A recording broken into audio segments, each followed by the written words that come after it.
Okay, let's go.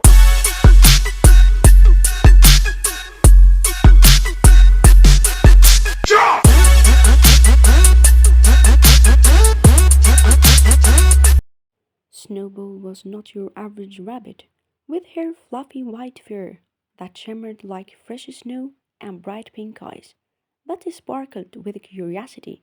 She already stood out from the crowd.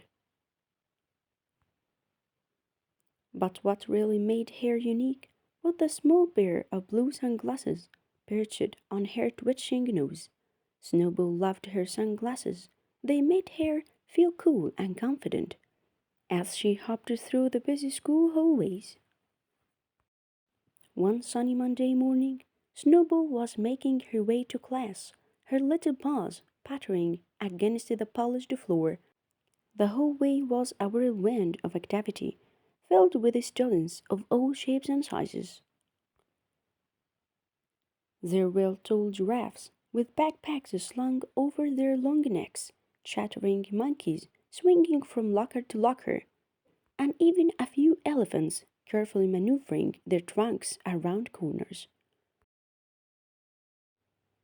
As Snowball navigated through the sea of legs and paws, she suddenly heard a voice. "I hope no one notices I forgot to brush my mane today," it said. Snowball looked around confused. The voice seemed to come from Leo, a young lion with a usually magnificent golden mane, but his mouth wasn't moving. Puzzled, Snowball shook her head and continued hopping. Just then, another voice piped up. "Oh no, I think I left my homework on my bed." This time, it sounded like Ellie, a small elephant with gray skin and big floppy ears. But again, Ellie's trunk wasn't moving. Snowball's pink eyes widened in surprise behind her blue sunglasses. Could she be hearing her classmates' thoughts? Excited by this possibility, Snowball decided to test her theory. She hopped up to her best friend, Ginger, a red-furred fox with a bushy tail and bright green eyes. "Hey, Ginger," Snowball chirped. "What's on your mind?" As Ginger opened her mouth to reply, Snowball heard a clear thought. "I hope Snowball likes the carrot cake I baked for her birthday tomorrow." Snowball gasped, her little nose twitching with excitement. She could hear thoughts, but how and why? As she pondered these questions, she absent-mindedly pushed her sunglasses up her nose. Suddenly, the thoughts stopped. Curious, Snowball pulled the glasses down again, and the mental chatter returned. It was the sunglasses. They were giving her this amazing power. Throughout the day, Snowball discovered that her newfound ability could be both a blessing and a curse. She learned that Mr. Whiskers, their cat teacher, with his sleek black fur and piercing yellow eyes, was planning a pop quiz for tomorrow. She also found out that Timmy the Turtle was feeling sad because no one remembered his birthday.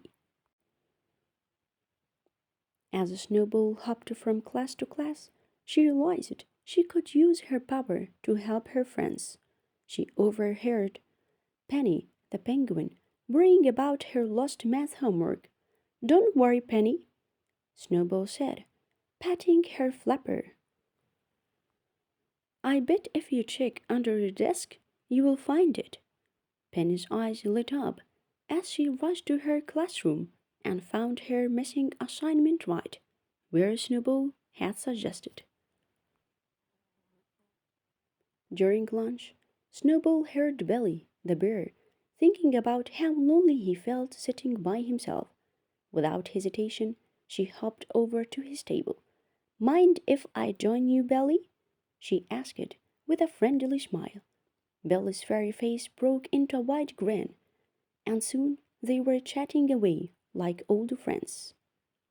As the day went on, Snowball found herself constantly adjusting her sunglasses. She wanted to help everyone, but the constant stream of thoughts was becoming overwhelming.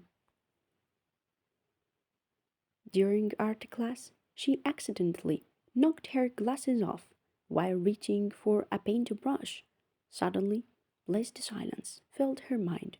Snowball sighed with relief, realizing she needed to find a balance.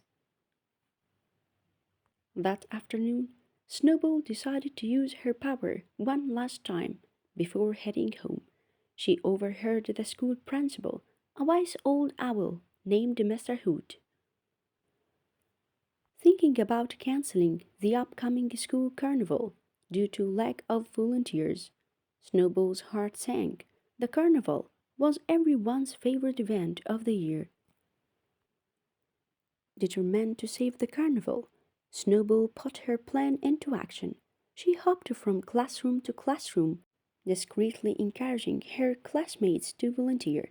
To Timmy the turtle, she mentioned how fun it would be to run the dunk tank. To Leo the lion, she suggested he could use his loud roar for the announcements. By the end of the day, Master Hoot had more volunteers than he knew what to do with. As Snowball prepared to leave school, she felt a warm glow of satisfaction. She had used her special power to help her friends and save the carnival. But she also realized that sometimes it was okay to take off the sunglasses and just be herself. After all, being a good friend didn't always require mind reading abilities.